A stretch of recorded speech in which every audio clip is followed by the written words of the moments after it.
Hi friends, ఎలా ఉన్నారు? మేము వెజ్ మంచూరియన్ చేసుకున్నామండి. చాలా బాగా వచ్చింది టేస్ట్. ఒకసారి మీరు కూడా ట్రై చేయండి. ఎగ్జాక్ట్గా టేస్ట్ రావాలి అంటే నేను చెప్పిన కొలతలన్నీ కరెక్ట్గా తీసుకోండి. ఒక బౌల్ తీసుకుని 2 కప్స్ ఆఫ్ క్యాబేజ్ని తురుము చేసుకుని ఇట్లా వేసుకోవాలండి. ఇంకో హాఫ్ కప్ క్యారెట్ తురుము, 1 టీ స్పూన్ అల్లం వెల్లుల్లి పేస్ట్, 1 టీ స్పూన్ మిరియాల powder, 1 teaspoon salt, 1 teaspoon chilli powder వేసుకుని మొత్తం కలుపుకోవాలండి. ఏమీ వాటర్ యాడ్ చేసుకోక్కర్లేదు, ఎందుకంటే క్యాబేజ్లో ఆల్రెడీ వాటర్ కన్సిస్టెన్సీ ఉంటుందండి. ఇలా వాటర్ కన్సిస్టెన్సీ మనకు కలుపుతున్నట్టు తెలుస్తుంది. అప్పుడు 2 small cups of cornflour, 2 small cups of maida వేసుకుని ఈ పిండి వెజిటబుల్స్ మొత్తం అన్నీ పిండిలాగా కలుపుకోవాలండి. ఇలా కన్సిస్టెన్సీ వచ్చేంత వరకు కలుపుకుని అప్పుడు ఆ పిండిని ఇలా బాల్స్లా చుట్టుకుని పక్కన పెట్టుకోవాలండి. మొత్తం అంతా బాల్స్ చుట్టేసుకోవాలి. తర్వాత కడాయి పెట్టుకుని ఆయిల్ పోసుకుని ఆయిల్ హీట్ అయ్యాక ఇలా ఆయిల్లో మొత్తం బాల్స్ చేసాం కదండి, అవన్నీ వేసేసి వేపించుకోవాలండి. మొత్తం ఫ్రై చేసుకోవాలి. ఇలా ఈ కలర్ వచ్చేంత వరకు ఫ్రై చేసుకుని తీసేయాలండి.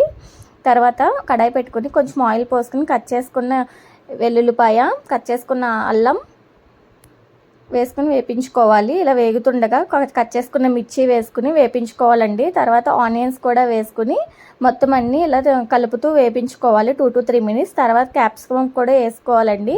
అలా వేసుకున్న తర్వాత ఇలా కలుపుకొని ఒక 2 to 3 మినిట్స్ వరకు అలా వదిలేయండి, ఉడుకుతూ ఉంటుంది. ఇలా ఫ్రై అవుతూ ఉన్నప్పుడు సాసెస్ వేసుకోవాలి.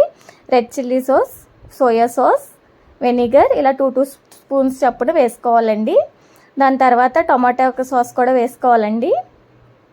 ఇలా మొత్తం సాసెస్ అన్నీ వేసుకొని మెల్లగా కలుపుకుంటూ మొత్తం కలిసేంత వరకు కలుపుకొని కొన్ని వాటర్ పోసుకొని ఉడకనివ్వాలండి. ఇలా వాటరీగా పోసుకున్నా ఓకే.